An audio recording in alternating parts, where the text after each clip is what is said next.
Hi ನಮಸ್ತೆ ಎಲ್ಲರಿಗೂ M&M home ಕುಕ್ಕಿಂಗ್ಗೆ ಸ್ವಾಗತ. ಇವತ್ತಿನ ರೆಸಿಪಿ ತುಂಬಾ ಈಸಿಯಂತಹ ದಾಲ್ ಕಿಚಡಿ ತಯಾರಿ ಮಾಡುವ ವಿಧಾನ. ಮೊದಲಿಗೆ ಒಂದು ಕುಕ್ಕರಿಗೆ 1 ಲೋಟ ಹೆಸರುಬೇಳೆ, 1 ಲೋಟ ಅಕ್ಕಿ, ಅರ್ಧ ಲೋಟದಷ್ಟು ಮಸೂರ್ ದಾಲನ್ನು ಹಾಕಿ ನೀರು ಹಾಕಿ ಚೆನ್ನಾಗಿ 2-3 ಬಾರಿ ತೊಳ್ಕೊಳ್ಳೋಣ.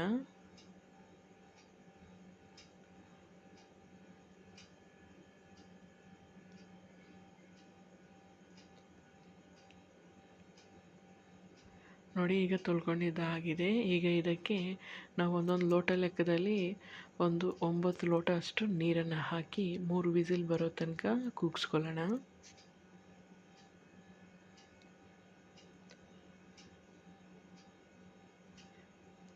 ನೋಡಿ, ಈಗ 3 ವಿಸಿಲ್ ಬಂದಿದೆ.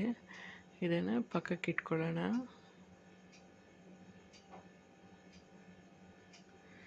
ಈಗ ಒಗ್ಗರಣೆ ಮಾಡ್ಕೊಳ್ಳೋದಕ್ಕೆ ಒಂದು ಕಡಾಯಿ ಇಟ್ಕೊಂಡು 4-5 ಟೇಬಲ್ ಸ್ಪೂನಷ್ಟು ಎಣ್ಣೆ ಹಾಕಿ 1 ಟೇಬಲ್ ಸ್ಪೂನಷ್ಟು ಸಾಸಿವೆ, ಅದು ಫ್ರೈ ಆಗಲಿ. ಈಗ ಕಟ್ ಮಾಡಿ ಇಟ್ಕೊಂಡಂತಹ ಹಸಿಮೆಣಸಿನ್ಕಾಯಿನ ಹಾಕಿ ಫ್ರೈ ಮಾಡ್ಕೊಳ್ಳೋಣ. ಈ ಥರ ಫ್ರೈ ಮಾಡೋದ್ರಿಂದ ಗ್ಯಾಸ್ಟ್ರಿಕ್ನ ಸಮಸ್ಯೆ ಸ್ವಲ್ಪ ಕಮ್ಮಿ ಆಗುತ್ತೆ. ಈಗ ಮೀಡಿಯಮ್ ಸೈಜ್ ಈರುಳ್ಳಿ 2 ಈರುಳ್ಳಿನ ಸಣ್ಣಗೆ ಹಚ್ಚಿಟ್ಕೊಂಡಂಥ ಈರುಳ್ಳಿ ಹಾಕ್ಕೊಳ್ಳೋಣ. ಕರಿಬೇವು ಹಾಕಿ ಫ್ರೈ ಮಾಡ್ಕೊಳ್ಳೋಣ.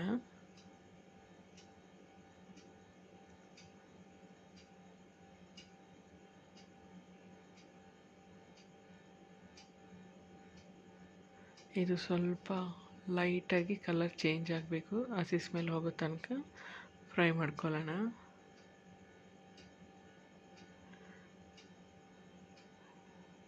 ಈಗ ಸ್ವಲ್ಪ 1/4 ಟೀ ಸ್ಪೂನಷ್ಟು ಜೀರಿಗೆನ ಸೇರಿಸಿ ಫ್ರೈ ಮಾಡ್ಕೊಳ್ಳೋಣ. ಚೆನ್ನಾಗಿ ಮಿಕ್ಸ್ ಮಾಡ್ಕೋಬೇಕು. ಅದು ಸ್ವಲ್ಪ ಗೋಲ್ಡನ್ ಬ್ರೌನ್ ಬರೋ ತನಕ ಫ್ರೈ ಮಾಡ್ಕೊಳ್ಳೋಣ. ಈಗ 1 ಟೇಬಲ್ ಸ್ಪೂನಷ್ಟು ಶುಂಠಿ ಬೆಳ್ಳುಳ್ಳಿ ಪೇಸ್ಟ್ನ ಹಾಕಿ ಫ್ರೈ ಮಾಡ್ಕೊಳ್ಳೋಣ. ಇದು ನೋಡಿ, ಶುಂಠಿ ಬೆಳ್ಳುಳ್ಳಿ ಪೇಸ್ಟ್ ಹಾಕಿದ ನಂತರ ಫ್ರೈ ಮಾಡ್ತಾನೆ ಇರಬೇಕು, ಇಲ್ಲ ತಳ ಅಂಟ್ಕೊಬಿಡುತ್ತೆ.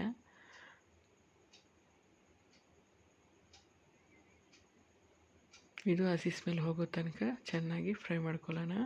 ಈಗ ಸಣ್ಣಗೆ ಹಚ್ಚಿಟ್ಕೊಂಡಂತಹ 2 ಮೀಡಿಯಮ್ ಸೈಜ್ ಟೊಮೊಟೊನ ಹಾಕಿ ಫ್ರೈ ಮಾಡ್ಕೊಳ್ಳೋಣ.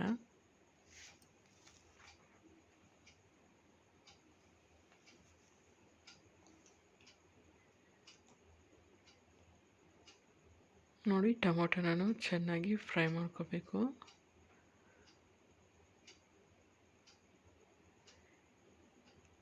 ಈಗ ಇದಕ್ಕೆ 1/4 ಟೀ ಸ್ಪೂನಷ್ಟು ಉಪ್ಪನ್ನು ಸೇರಿಸ್ಕೊಳ್ಳೋಣ.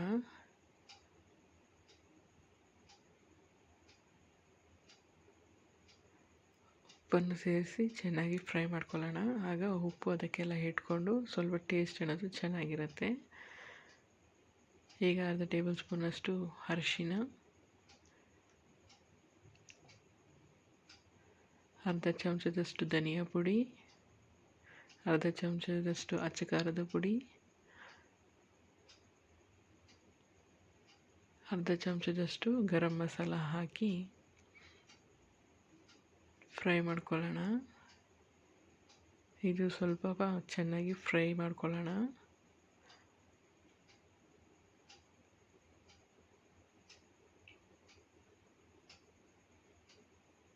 ನೋಡಿ, ಮಸಾಲೆ ಎಲ್ಲ ಸ್ವಲ್ಪ ಫ್ರೈ ಆಗಿದೆ. ಈಗ ಸ್ವಲ್ಪ ನೀರನ್ನು ಸೇರಿಸಿ ನಾವು ಇದನ್ನು ಫ್ರೈ ಮಾಡ್ಕೊಳ್ಳೋಣ. ಆಗ ಮಸಾಲೆ ಚೆನ್ನಾಗಿ ಕುದಿಯುತ್ತೆ, ಎಲ್ಲದಕ್ಕೂ ಮಸಾಲೆ ಹಿಡಿಯುತ್ತೆ, ಹಸಿ ಸ್ಮೆಲ್ಲು ಅನ್ನೋದು ಹೋಗುತ್ತೆ. ನಾವು ಸಪ್ರೇಟಾಗಿ ಒಗ್ಗರಣೆ ಹಾಕ್ಕೊಂಡಿರೋದ್ರಿಂದ. ಈಗ ಇದು ಸ್ವಲ್ಪ ಕುದಿಬೇಕು. ಕುದಿಯೋ ತನಕ ನಾವು ಇದನ್ನು ಚೆನ್ನಾಗಿ ಫ್ರೈ ಮಾಡ್ಕೊಳ್ಳೋಣ. ನೋಡಿ, ಈಗ ಸ್ಟಾರ್ಟ್ ಆಗಿದೆ ಕುದಿಯೋದಕ್ಕೆ. 1-2 ನಿಮಿಷ ಈ ಥರ ಕುದಿಸ್ಕೊಳ್ಳೋಣ.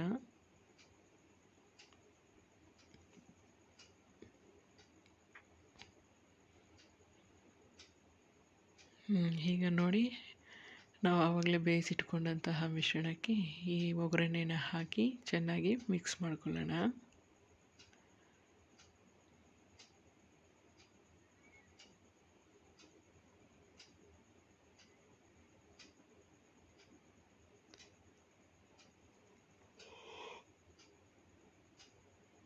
ಈ ಮಿಕ್ಸ್ ಮಾಡ್ಕೋಬೇಕಾದ್ರೆ ಫ್ಲೇಮ್ನ ಕಮ್ಮಿ ಮಾಡ್ಕೊಳ್ಳಿ, ಇಲ್ಲಾಂದರೆ ತಲಾಂಟೋ ಚಾನ್ಸಸ್ ಇರುತ್ತೆ. ಈಗ ನೋಡಿ 1 ಟೇಬಲ್ ಸ್ಪೂನಷ್ಟು ತುಪ್ಪ ಹಾಕಿ ಸ್ವಲ್ಪ ಕೊತ್ತಂಬರಿ ಸೊಪ್ಪನ್ನು ಸೇರಿಸಿ ಮಿಕ್ಸ್ ಮಾಡ್ಕೊಳ್ಳೋಣ. ಆಗ ಟೇಸ್ಟ್ ಅನ್ನೋದು ಚೆನ್ನಾಗಿರುತ್ತೆ. ಮೊದಲೇ ತುಪ್ಪ ಹಾಕಿಬಿಟ್ರೆ ನಮಗೆ ಆ ಸುವಾಸನೆ ಅನ್ನೋದು ಅಷ್ಟೊಂದು ಬರೋದಿಲ್ಲ. ಈ ಥರ ಲಾಸ್ಟಲ್ಲಿ ಹಾಕೋದ್ರಿಂದ ಟೇಸ್ಟು ಚೆನ್ನಾಗಿರುತ್ತೆ, ಘಮ ಘಮ ಅಂತ ವಾಸನೆನೂ ಬರುತ್ತೆ. ಒಂದ್ಸಲ ಟ್ರೈ ಮಾಡಿ ನೋಡಿ, ಚೆನ್ನಾಗಿರುತ್ತೆ. ಇದನ್ನು ಬಾಸ್ಮತಿ ರೈಸಿಂದಲೇ ಮಾಡಬೇಕು ಅನ್ನೋದೇನಿಲ್ಲ, ನಮ್ಮ ಮನೇಲಿ ಯಾವ ರೈಸ್ ಇದ್ದರೆ ಆ ರೈಸಲ್ಲಿ ಮಾಡ್ಬೋದು. ನಾನೀಗ ತೋಟದಲ್ಲಿ ಬೆಳೆದಿರುವಂತಹ ಭತ್ತದ ಅಕ್ಕಿ ಹಾಕಿ ಮಾಡಿದ್ದೀನಿ. ನೋಡಿ, ಇದೊಂದು 2 ನಿಮಿಷ ಕುದಿ ಬರಲಿ. ಈ ಕುದಿಯೋಕ್ಕೆ ಸ್ಟಾರ್ಟ್ ಆದರೆ ಸಾಕು, ಕಿಚಡಿ ರೆಡಿ ಆಗುತ್ತೆ. ನೋಡಿ, ಆಗಾಗ ಕಲಿಸ್ತಾನೇ ಇರಿ, ತಲ ಅಂಟ್ಕೊಳ್ಳುತ್ತೆ.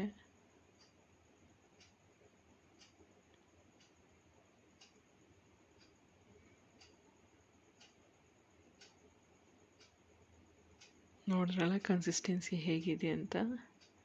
ಈಗ ದಾಲ್ ಕಿಚಡಿ ರೆಡಿಯಾಗಿದೆ. ಇದನ್ನು ಒಂದು ಬೌಲ್ಗೆ ಸರ್ವ್ ಮಾಡ್ಕೊಳ್ಳೋಣ.